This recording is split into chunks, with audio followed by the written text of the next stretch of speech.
Really appreciate it. My name is Deborah Van Rooyen, Steiner Van Rooyen, and I do work also in criminal investigations and global missing people. And I looked at this woman, Colleen Fitzpatrick, and I read her bio, and I said, I absolutely want to be her introducer. So I am. So let me tell you about Colleen. Colleen Fitzpatrick, PhD, is a forensic genealogist recognized for her work with the Armed Forces DNA Identification Laboratory on identifying the remains found in the crash of the Northwest Flight 4422. She's also consulted on a high-profile DNA identification efforts, including the identification of the unknown child on the Titanic. That has to be fascinating, I would think. And the Abraham Lincoln DNA Project. She has also been instrumental in the exposure of 2 international Holocaust literary frauds. Will you tell us those 2, what they are? And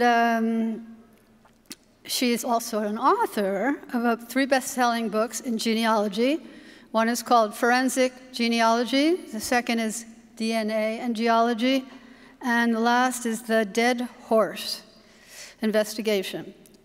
No, it's a dead horse? Just a dead horse, okay. Investigation, and she does forensic photo analysis for everyone. Although Colleen has a high-tech background, she'll show you that you don't have to be a rocket scientist to solve some of your most puzzling family mysteries. You will arrive at Colleen's talks a genealogist. You will leave a forensic genealogist. Everybody welcome, please. Wait, I forgot to tell you one more thing before I welcome Colleen. If you have any questions to ask and you know how to use Twitter, the hashtag for Colleen is #IAJGSLive. So we would appreciate it if you would ask the questions on Twitter, and we have a facilitator who will take them and give them to Colleen after her speech. And then there also will be questions and answer period afterwards. Also, we ask you to turn off your cell phones. And this is being streamed live, no photography, I think. And if I forgot anything, I'll tell you later. And now introducing Colleen Fitzpatrick, and we welcome her.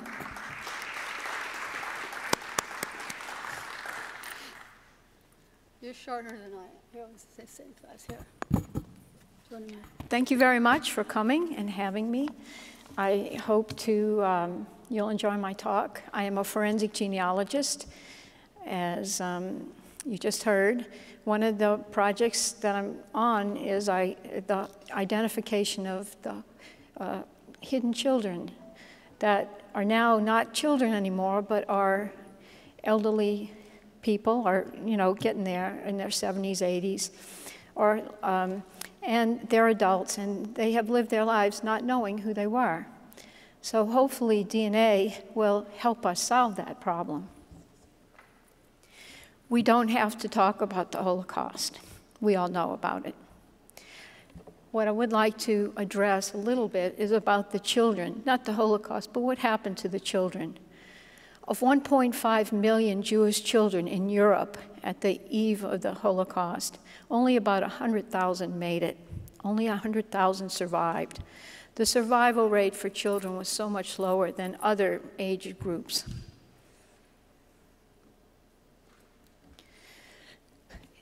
There is a group of children called the 1,000 children. It actually is a group of 1,400 children. And these were children, the United States, to our shame, only accepted 1,400 children refugees, child refugees, during the period during the Holocaust. There was a lot of the reasons behind this. In retrospect, you have to consider those times that the United States was just coming out of a depression. They were worried, the United States was worried about a lot of refugees becoming public charges. There was anti-Semitism. There was a lot of concerns. And so these children kind of got here without a lot of fanfare. They were most of the children were collected by the OSE, the Ordre Secours des Enfants, a French organization, housed in chateaux in France, and when the time came, parceled out to various relief organizations to be brought to the United States. The rules were they had to be unaccompanied, they had to be less than 16 years old. In fact, the youngest was 14 months. They had to come directly from Europe to the United States, and they had to be placed in foster homes, care facilities, schools, and in other places where they would be taken care of until they came of age and could go start to work. Some of the organizations that helped were the Hebrew Aid Society, the Quakers, the Joint Distribution Committee, and the German Jewish Children's Fund. These organizations would take the children, guide them to ports, and then bring them to the United States. In 1934, the first group of 6 children came, which is not very many, and a few small groups came. And then when Kristallnacht happened in 1938, pressure, parents in Europe started to understand the urgency and started to put pressure on these relief organizations to take their children. In 1939, there was a bill introduced in Congress called the Warner-Rogers Act, which would have accommodated 20,000 Jewish children from Europe under the age of 14, but it was defeated because, again, there was a concern about becoming public charges, the Depression. We were just recovering from the Depression, all kinds of reasons that, in hindsight, may not have been quite valid in light of the urgency that was happening. In 1941 and 42, the process accelerated, but unfortunately, only about 1,400 children made it to the United States. And they were not even known. They were like a footnote in history until about 2000, when a woman named Iris Posner wanted to see if there was an American equivalent of the kinder transport, the well-known kinder transport that Great Britain had. And she did the research and found out, first, she only had 1,000 children, but then she had 400 more, so 1,400 children made it. And she arranged in 2002 a big conference and a reunion of some of these children to find out what happened. But to our shame, out of the 1.5 million Jewish children that were in Europe before the Holocaust started, only 1,400 made it to the United States, less than 8%, fraction of a percent. The Holocaust Museum has you can go to their website, they have a program called Remember Me. And after the war, a number of children were photographed with their families, to help them find their families again, or they were photographed by relief agencies. These children had their names, they knew who they were, and the Holocaust Museum is trying to track them and find out what happened to them. I don't know the number, there's many hundreds. And in the last year, about 350 have been identified and traced, and their stories are posted on the Holocaust Museum website. Now, this is a little bit different from what I'm talking to you about, because these children had an identity. They know who they were, and many of them were with family members, trying to find other family members. They're just trying to find out where they are today. Here are some of the pictures you'll see on the website. Quite young children in some cases. But there's another website I'd like to direct you to called missingidentity.net. And this is a website dedicated to those hidden children who don't know who they are, that came through the Holocaust and survived. Their families did not come back to collect them or reunite with them, so they were left, without an identity. These children, some of them were moved many times. Some were too young to know what was going on and were hidden and stored away. Some were hidden in farms and convents, anywhere, of course, that they could be hidden. And the children just didn't remember who they were. They were too young, or they just forgot. This is a rogues gallery of the 80 children featured. I'm sure there's many more. I'm familiar with these 80. I encourage you to go to this website, because every one of these children has a research journal that they have about how they found what they've already found. Some of the, if you are interested in your own genealogies, believe me, these are grand champion people interested in their own genealogies. Some of them just on the basis of remembering the name of the next door neighbors, the woman who lives next door. And then one woman discovered that was her birth mother, the Jewish mother she had, and then tracing on the basis of that one name, and then tracing with the help of Jewish Gen and JRI Poland and everything, finally arriving at relatives all over the world today. These people are grand champions. You can learn a lot from them, and you can really admire their dedication at finding out who they were and what happened to their families. About a year ago, I came up with the idea of using DNA to try and help some of these people because a lot of them have exhausted all of the records they can find, they can put their hands on. They're limited in what else they can do pending the outcome of more records. So I said, let's try DNA. A couple of them had already dabbled in it without any, results or really knowing what was going on. So I decided to try and help. To give you a little bit, just a slide or two about how autosomal DNA works, it's like this. Both men and women can be tested. What the testing company does, there's a couple of testing companies. The one that we're working with is called 23andMe. They donated 3 DNA tests to the project. We're using 2 now. What happens is they test 1 million points on your DNA. They take those 1 million points and they compare them to everyone else's 1 million points who have been tested, and they find out how many of your points you have in common with everyone else. And from the amount of points you share, the percent, they can estimate your relationship with that person. So if me and Joe Smith were tested and we came up with 50% of our points in common, they're called SNPs, by the way, we would be either siblings or a parent-child pair, and at that point we'd have to sit down and figure out how that could have happened, because all DNA tells you is that you're related. It doesn't tell you how. So for example, as I said, 2 people get tested. They share 50% of their DNA. They have to be siblings or parent-child combination. If they share 12.5%, they're first cousins. If they share 3%, they're second cousins. If they share about 8%, they're third cousins. The test is normally good to about 5th cousins, but beyond that, the DNA gets kind of dilute. Although I have seen exceptions. I've seen 2 people with very well-documented genealogies back to New England established through DNA that they were 9th cousins twice removed, which is pretty incredible. So the moral of the story, and I want to say when you're close relatives, you pretty much nail that. As you get further away, the DNA gets a little bit fuzzy and dilute. So, when I say second cousins, it could be a first cousin once removed, it could be a second cousin once removed. You have some kind of a fudge factor as you get further away. But basically the principle is, if you get tested, the less autosomal DNA you share with somebody, the more distant you are related to them.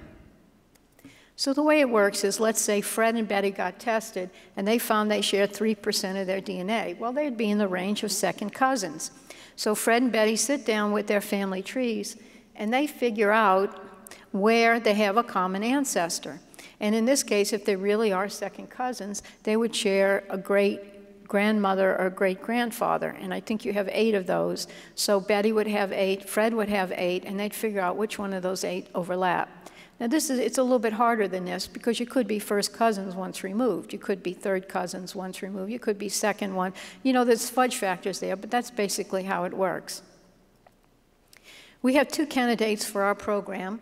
One was, and you can read about them on either my blog, identifinders.wordpress.com, or you can just go to the Missing Identity website. One is the No Name Girl, and the other one I'll talk to you about is called Barbara Wendlinski. This story starts, we'll talk the no-name girl first. The story starts in Rozwado. I'm sorry, I'm going to mispronounce the Polish. I'm just going to butcher it. I was told it's Rozwado. So I say Rozwado. In July 1942. What happened in this train station, this was a hub for several rail lines. A couple was walking through the train station, and a woman, in the crowd, asked them, "Can you buy milk for my baby?" And the couple said, "Yeah, okay, whatever." The man actually worked for the railroad. It's not clear he was on duty, but he was there with his wife going through the train station. And so while he was away, the mother asked the wife, "Would you just plain take the baby?" And so they said, "Okay," and whatever. And they had no children of their own. They took the baby. And the husband asked the woman, "Tell me your name so I can bring the child back to you later." And the woman says, "It's better you didn't know." So they took the baby and never said anything to her about being adopted or so, like this. She didn't know about it until about 10 years ago, when an old aunt, her parents were dead then, but an old aunt in the family divulged the family secret to the woman's son. Now here's some baby pictures. They raised her, they called her Branya. And when the son, you know, heard this story, he didn't believe it. I mean, he was maybe 30 or 40 years old. He was an attorney. So he told his mother, and she didn't believe it either. And they had her DNA tested, her mitochondrial DNA tested. And of course, she was Jewish. So that explains really what was going on there. And we've had a lot of discussions on how this woman could come out of the crowd if she was Jewish on the platform and hand her baby or talk to anybody. Because normally, you know, the Jews were very tightly guarded, you know, when they were being transported. And July 1942 was when the big transport happened from Roswado. Well, we have speculated that maybe, you know, it takes time to get those railroad cars in place and change tracks. So in that time, maybe if these people were guarded by the local, you know, militia or civilian people, that they were more relaxed. Maybe they got tired of guarding it. Maybe there was a little bit of time, or, you know, you could make a contact with somebody if you did it quickly and people weren't really watching that carefully, just as long as somebody didn't leave the platform. So we don't know. We don't know. That's all we know. The rest is speculation. Well, Branya went ahead. She lives in Poland right now. Her son lives in Canada. He's an attorney. I think she also has a daughter. She took the autosomal DNA test, and she came up with a list of matches. So, you know, we found immediately that there was several challenges to kind of putting these genealogies together and finding out who she was. She came up with a second to fourth cousin named Stan. Now, Stan, you know, second to fourth cousin, that's not too bad. So when we talked to Stan, we found immediately there was, let's say, a difficulty, a challenge here, because obviously Branya doesn't know her history at all, so there's nothing to compare it to. Stan knew his parents, and he knew his mother's side pretty well, but he didn't know his father's side. A lot of those people perished in the Holocaust, and with them, you know, all the family history, not just the written stuff that was destroyed, but the history that your family members know. So we have a lot of blanks there. So it's really hard to just set these two people down and say, can you see what great-grandparents you have in common? That's not possible. So I devised a second way to try and get at the truth, and this is what I did. I created a map of where those top matches, autosomal matches, came from, with the idea that people that share DNA share geography. And people that, so I said, okay, here's the train station. Here's Stan. Now, this was really shocking, surprising to me, that Stan's family came from Romania and the Ukraine, down by the Black Sea. I spent some time with the Romanian group yesterday trying to explain this, and I understand that there was a migration from Galicia to Romania in the late early 1800s for trade, and especially for wine merchants, so that's a clue. I did, here's another one. Her second top match also is from Romania, which is pretty cool. But then you start to get other matches that are from Galicia and from, where's that, Belarus.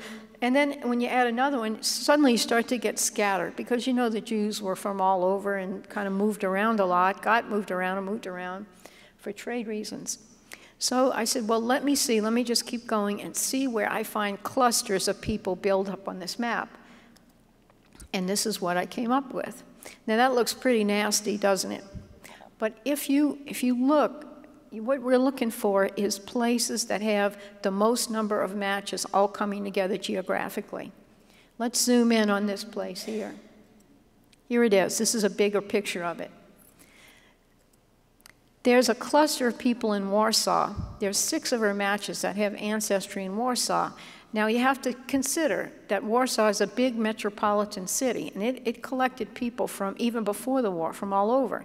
So you have to hold that in reserve and say this could have been just a coincidence that they have their history in Warsaw. It's a coincidence, but hold it, it could be true. More interesting, the X is the spot where the train station is. Look at all those people that have ancestry around that train station. Now this is huge, because remember, that was a hub, and the train where that woman was going to be deported or whatever was happening at that moment, the baby and the mother could have come from any country. They could have been transported there from any place in Europe, and yet we see most of her, there's about 10 of them that have ancestry around that train station. So this is huge for her to know that her family, her mom, dad, we assume, came from near Roswado. It's called Stylowo in English. I can't pronounce it in Polish. But, you know, so this is huge for her to narrow down her origins within a radius of maybe 30 miles. She didn't even know what country she was from. Another hint we got was that 2 of her matches know their genealogies, and they have connected. One is Melvin, and the other is Carmel. I won't tell you their last names, but they match each other, and they found out that they are cousins related through a Rabbi Halpern, in 1811. So if they relate through the rabbi, then almost certainly she's got to relate in that family, and that's a beginning of a genealogy for her. Now, she never had this either, so this is huge. For you and me, if you know something about your parents, your grandparents, this is elementary. But for somebody who is completely blank, she now knows the region where she was from, not just the country, but the region, and she has the beginnings of a genealogy. Cool. So what I've done and what we're doing is, this is a map of Roswado.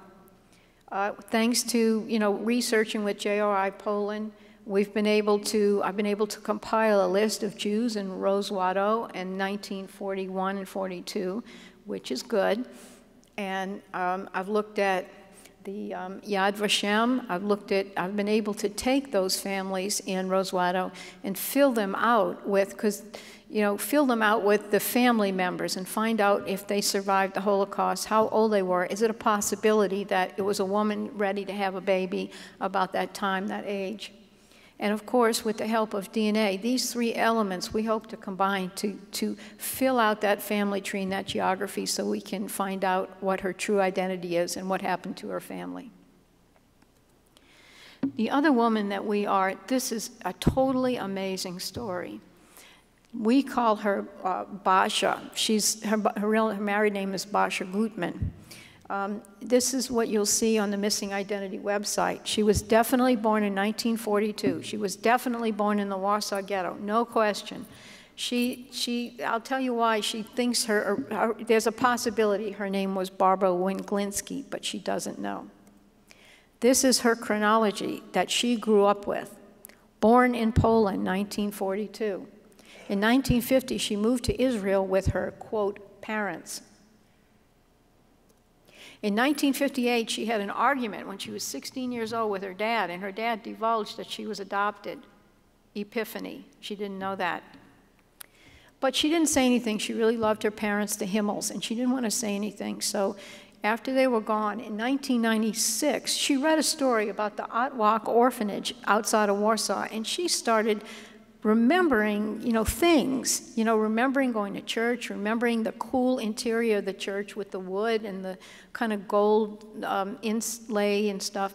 So there was the story in a newspaper about this orphanage, and a woman had a list of the inmates, the children that were in the orphanage. This is a picture. She's not in the picture. This was later. But this is kind of give you an idea of the size, the age, the group of children there. She contacted the woman and she was looking through the list, and son of a gun, there she recognizes her name, Barbara Rebin Kazmarek. She said, oh my God, my name is Kazmarek, I got it.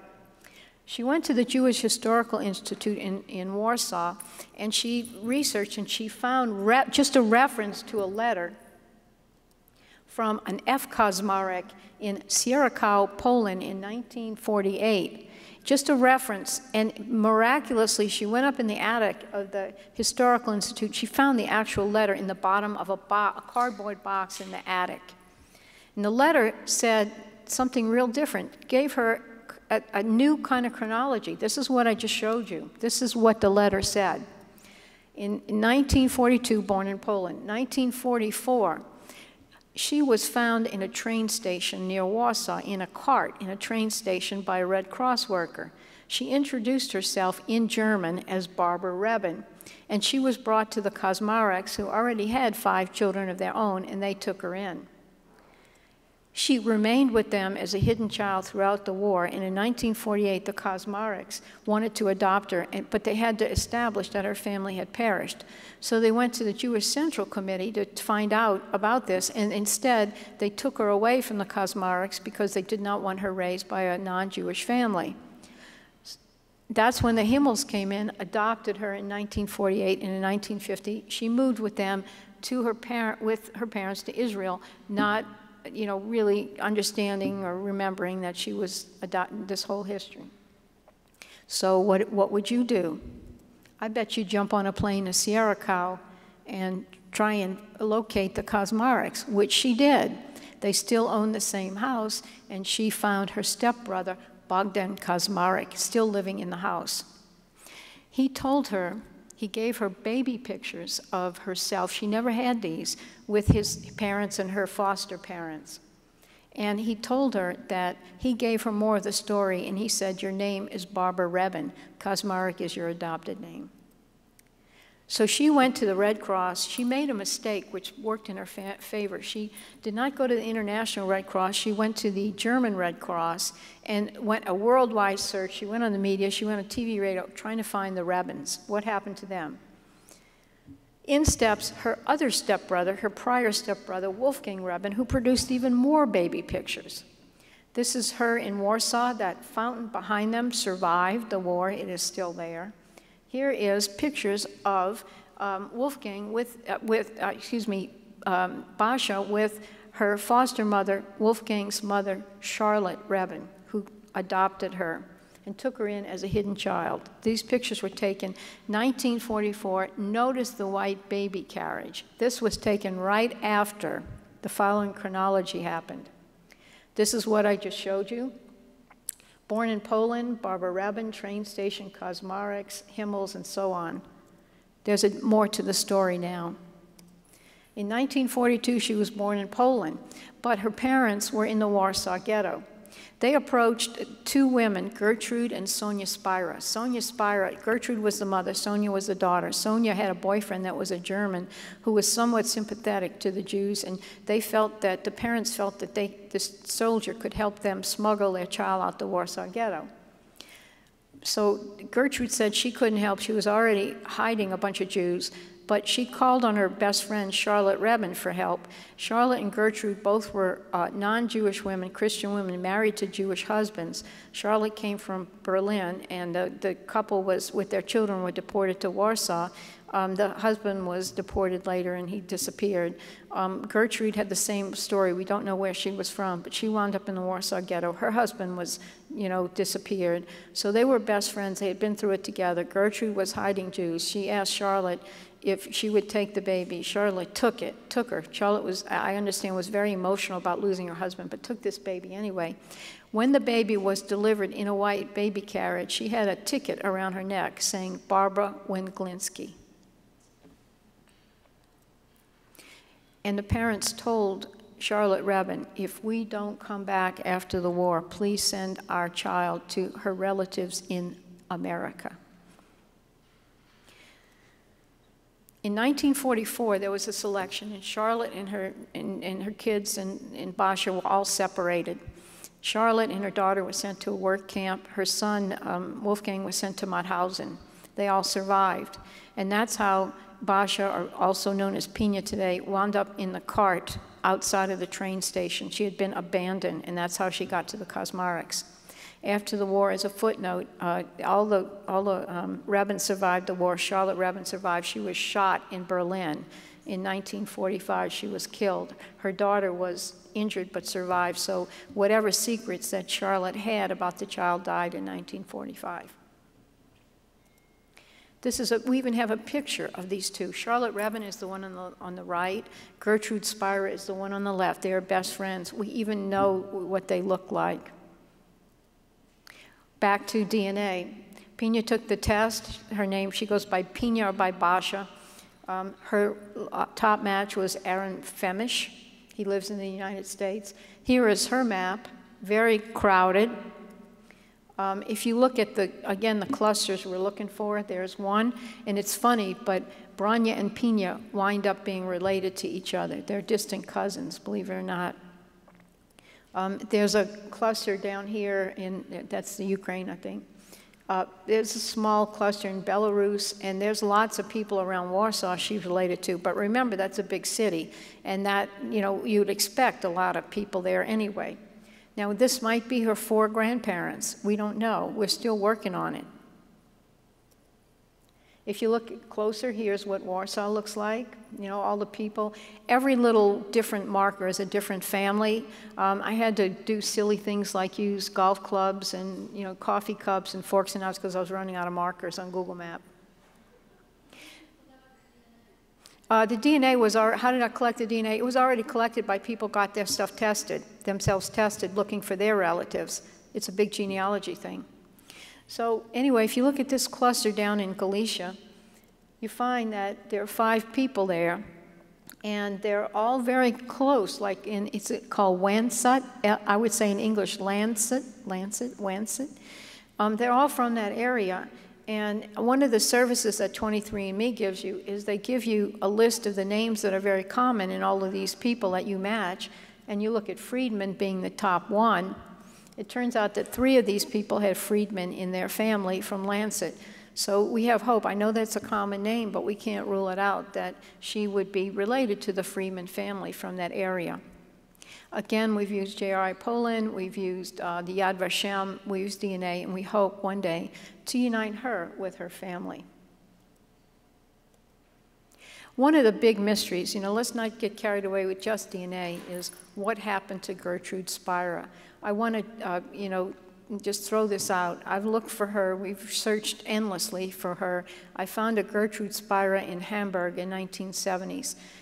I don't know. I've tried to connect and find out what happened to that woman, and I, you know, haven't quite made it to find out if she was the right one and what happened to her or whatever. But I'll throw that out, that if there are any Spiros out here, I noticed there was a man in the family finder, you know, name finder thing that was looking for Spiros named David Waxman, and I'd like to talk to him. See, Gertrude knows what happened. Gertrude obviously must be deceased by now, but remember, she had a daughter, Sonia, that had a sweetheart in 1942. So Sonia might still be alive, and Sonia might be able to tell us the rest of the story. Pina, through her own efforts, has got back to the very day she was handed out of the Warsaw Ghetto, and she was so overjoyed to see the rabbins and the Kazmareks. She didn't speak German anymore. She couldn't understand half of what, and they may not even have known the real deep secret of who her parents were, because that was very sensitive information, and you know, you didn't really share secrets with people back then. So ongoing efforts. J.R.I. Poland, more, get out there, you know, more records, post them, you know, give us some hope of fleshing out these genealogies so we can connect them like I did with Bronya and the rabbi. More. Then autosomal DNA testing. Go get yourself tested. More. 23andMe, FTDNA, GEDmatch, that we have them registered with everybody. The 2 testing companies are 23andMe and Family Tree DNA. Sorry, that should be Family Tree DNA. They're on both companies. GEDmatch is a public website that everybody can join to compare their DNA with each other. Because if we get this, it's going to be through statistics. It's going to just through mass amount of data that we can sort out and find that one true signal that means something. We're going to continue to research genealogies, you know, through J.R.I. Poland, Yad Vashem, you know, anything we can do. Just keep researching till we dig deeper, drill down until that one connection we make that makes these identities happen. And finally, just leave you with the mystery. We really want to find Gertrude and Sonia Spiro. We want to find out what happened to them, where they came from, who Gertrude's husband was, what happened to her, did they survive the war, is Sonia Spiro still alive? If she's alive, this could really make the difference and give Pina her identity back. Thank you so much for listening.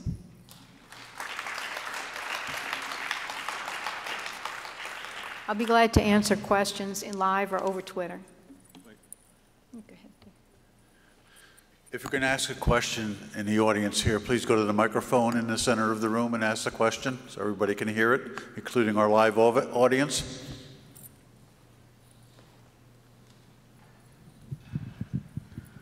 My question, I have 2 questions. The main question is, my 4-year-old brother, or where the mother is the same, where we have the same mothers but different fathers. So if we took my DNA and provided we could find him, which unfortunately we can't, how would we compare? I'm sorry, I didn't, can you repeat the question? It was kind of skippy up here. I couldn't quite hear the whole, every word. My 4-year-old stepbrother. Got it, all right. The mother is the same for him and I. Got it. The fathers are different. All right. So how would the DNA compare for us? You'd be half siblings, so you'd share 25% of your DNA with each other. Mm-hmm. Now, one of the reasons I came is because we know that the 4-year-old went to the gas chambers. So do you have any inkling of how any of those, just from the remains, could be found? The remains of the gas chamber victims, to try and test him, is that it? Yeah. I'd say that's extremely, probably unlikely that you'll ever, because for one thing, my understanding is a lot of the remains were commingled in the graves, so that you have a lot of contamination. Also, the remains degrade, and it's very hard to extract this kind of DNA from highly degraded DNA. There's a large research area on how to do that, in fact, and get enough of that autosomal to do some, reasonable kind of comparisons. But I think you're fighting history, you're fighting time, you're fighting contamination, you're fighting methodology, and it's probably highly unlikely you can do that. The other question I missed when you said about the first woman that after testing her DNA, it turned out to be Jewish. How do you know from the DNA that she's Jewish? First of all, the women, it's common that Jews have certain genetic signatures. There's certain population groups they belong to. And so she belonged to one of those very characteristic German population groups, Jewish population groups. But in addition, when she did the autosomal DNA, all of her matches are Jewish, all of them. And these are people alive today that can tell you they're Jewish. Thank you. Hi, I wanted to ask on the analysis you did for the clustering. Yeah. I'm not sure.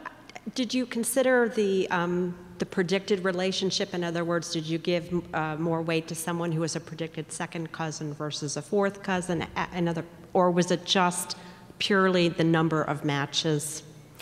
At this level, it's just all we wanted to do was find out the geography, find out where they cross paths. We haven't weighted it according to the closeness of the relationship, although we are developing software that can flip in and out, show you the second cousins, third cousins, or maybe, the 19th century, and kind of give you more facility at puzzling out the chronology as well as the geography. We wanted to get the geography first, then we get the chronology after that. One comment I want to make about those estimations is that estimated relationships is that this is kind of tricky for Jewish. She's Ashkenazi. And it's kind of tricky because Ashkenazis are typically what we call endogamous populations that are intermarried. So those estimates are thrown off by the fact that typically first cousins married each other. So that, if you have a couple of first cousins that married, their kids are going to get a double dose of the same DNA. And that's going to, you're going to assume that, that DNA came only from their father. You're going to think he's closer related than he is to your Miss Unknown. So, it's a little bit tricky thing. The close relationships are right on. But when you get to the second, third cousin, you have to sort of hold those in reserve and say, maybe there's a little bit of optimism in all of that. That follows my next question, because I've tested with 23andMe. I've tested both my parents, and I did list that we were Ashkenazi, so I don't know if they factor that in. But I have not even been able to match the predicted second to third cousins, even though I'm pretty confident that I've documented enough of the tree that I should know all of the surnames. And if the other party knows their surnames, that we should be able to match. So does that suggest that there's maybe a problem with the algorithm, or is it just a function of, again, the endogamous? It's just the endogamous. Okay. What you can do is, there's a man named Tim Jansen, and he's done a study, the Amish, which happen to be also highly intermarried. And I think he spells it Janzen, and I think so. And if you go to his website, he's got a spreadsheet where he has done massive testing on his relatives, the Anabaptist Amish, so that he can tell you if you share this percent. Or he says, I've tested, first cousins once removed, second, third, regular, and then highly intermarried, and he'll give you the statistics so that you find out how much percent you have in common with these people, and you can see the non-intermarried and the intermarried, and you can do your own kind of estimate based on his experience. And I use that a lot. He's very nice. Okay, I just want to make 2 comments. First, the 23andMe, I don't know if you check every week, but I do, because they post new results, and I can't tell you how much the top 1,000 matches have changed for my family, so yeah. I don't know if that would help. But also, for the person you're looking for, the Spiros, you might want to post, if you haven't already, a message on the Jewish Gen discussion group to see if somebody could help. I've gotten a lot of help through doing that.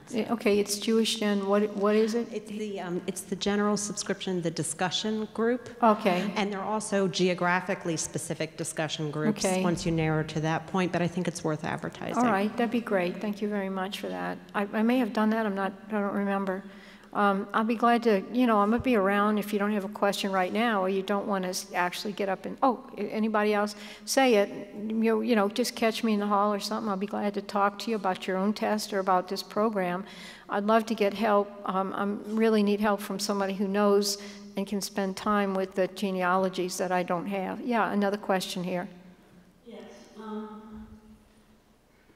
know if this is a fair question, but when you showed all of the areas where people, had links or matches, and the kilometer distance in those areas was fairly large, and even when you got down to what you considered, close relatives, that the distance was, the equivalent of 75 miles. I just don't understand how you can say those people are related when they're, from west of Krakow to almost Lublin in Lvov. Those Krakow and Lvov were each different sides of Galicia. Yeah, that's something to consider, and that's one reason why when I look at Warsaw, it is a big area, and people, who knows really. I did want to say one thing about Bronya, which is kind of it kind of answers that in one way, is that if you look at her matches, let me get back to her map. See that I want to say you see blue pins, dark blue pins, and then there's an eye for information, and then there's a blue pin, there's the cross, there's the letter, and so on. That follows a river.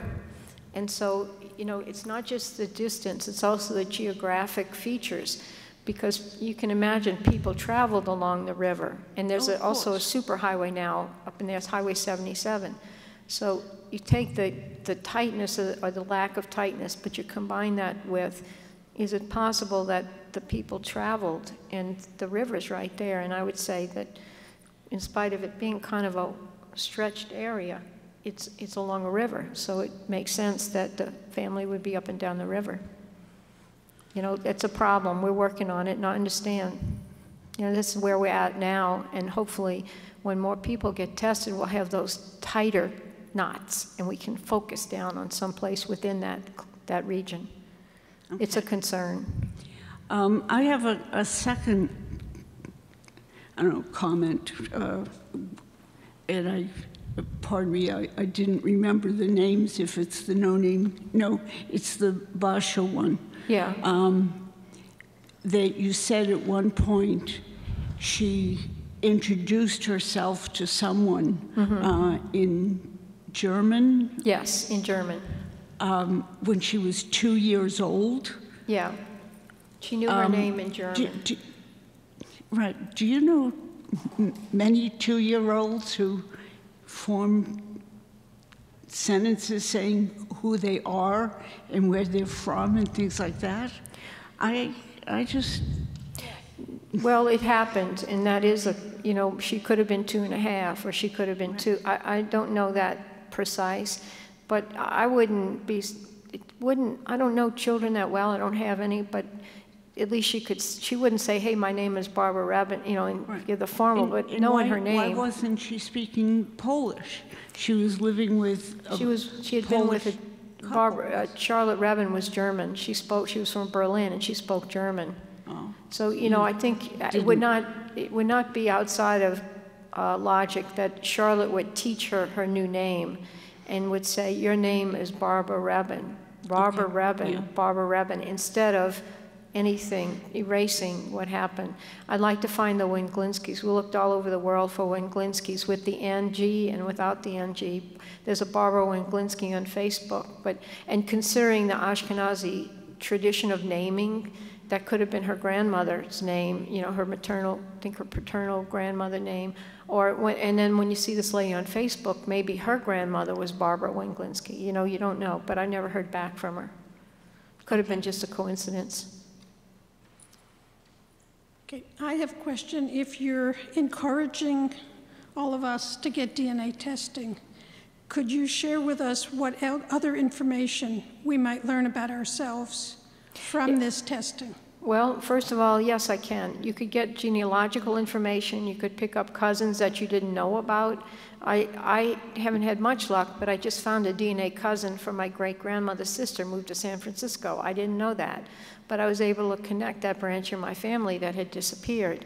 The second thing is that 23andMe not only does ancestral genealogical information, it also gives you medical information on your medical tendencies. Because those points, they don't test genes, but some of those points might be related to, might be next to a gene. You inherit DNA in blocks. So if you inherit, let's say, the gene for diabetes, something, I'm not a doctor, I'm going to mess this up, but a gene for diabetes, then you'd think that in the neighborhood of that gene on that block, that point may have come along with it. So they test all the points to see if maybe you have the gene.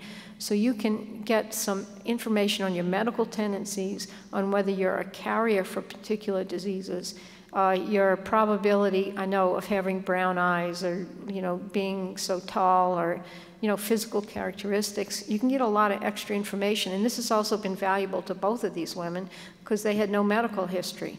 And now they can see if there's a tendency in their family toward diabetes, Alzheimer's, different kind of cancers, acid reflux, all kinds, psoriasis, celiac, all kind of things that they didn't know before. So they can at least be on the alert. And are the different sources, the different websites, are they all about the same price? Yeah, they are. It will cost you $99 to get tested with 23andMe and Family Tree DNA. 23andMe offers you a 20% discount for any further test beyond the first one. 23andMe has about 400,000 in their database to compare you against. Family Tree DNA has about 40,000. Now that being said, 23andMe, in order to contact your matches, because there is possibility of medical information involved that you want to keep private, you have to contact your matches through an anonymous mail system and ask them to share information with you. And you can choose to keep all your medical stuff private, but they still respect the fact that you would like control over who you share information with. So that being said, even though there's 400,000 in their database, not everybody's going to answer you in your, a fraction answer. So you have 23andMe with the big database with sort of a reduced return on that, and you have Family Tree DNA, a much smaller database where people, again, not everybody answers you back, but at least you know who they are. Okay, thank you. I want to make one comment too, that if you tested 23andMe, you can take that your raw data and transfer it to Family Tree DNA for I forget how many dollars. So you can have cover two companies by testing only once. But you can't go in the reverse direction because 23andMe does not accept other data, but Family Tree does. I've heard of it, but I don't know much about it. GeneBase, I've heard of it. Yeah? I'm on the Ancestry DNA database. Is that, you were mentioning something about interchanging information with other databases. Should I be on that, or should I be on others, or? I think Family Tree either is also accepting Ancestry. It increases your odds of finding a match if you transfer to another company. There's a public website called gedmatch.com that you can upload your stuff to and find matches from all the companies. I mean, not everybody signs up for that, but you can increase your possibility of finding matches through gedmatch.com. They're going to be down until August, I think, 15th, because they're just kind of regrouping and redoing their website. But as of August 15th, they're accepting new entries. And and Ancestry, by the way, doesn't really give you all the information that the other companies give you. They just tell you you're related to this guy. Go play on the freeway, you know, whatever. You know, so you can. It's useful, but I think some of the other companies give you more. So you might want to do that. It would benefit you greatly to do that. So how do I do that? Do I just do it, and or do I transfer my information from Ancestry onto that? Or?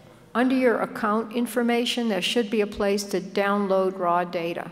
Okay. And they will allow you to download your data, go to Family Tree or GEDmatch, and there's going to be instructions on how to upload raw data. There you go. You have presented us with very detailed examples of this work, and certainly takes a lot of time. But I'm just wondering, considering that people from the Holocaust who were children at the time, they may have maybe another 10 or 15 years. So I'm wondering, what else are you looking forward to doing with this type of work that you have done?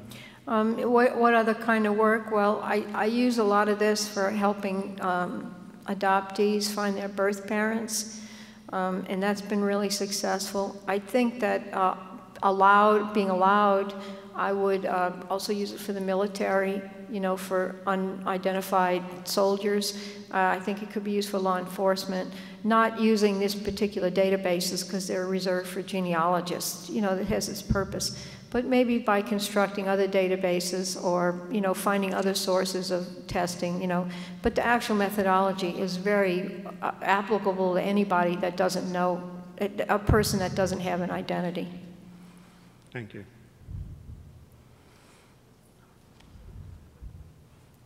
Are there any other questions?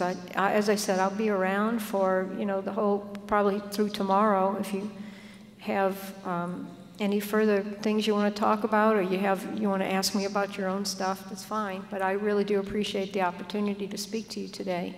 Thank you. Join me in thanking Colleen.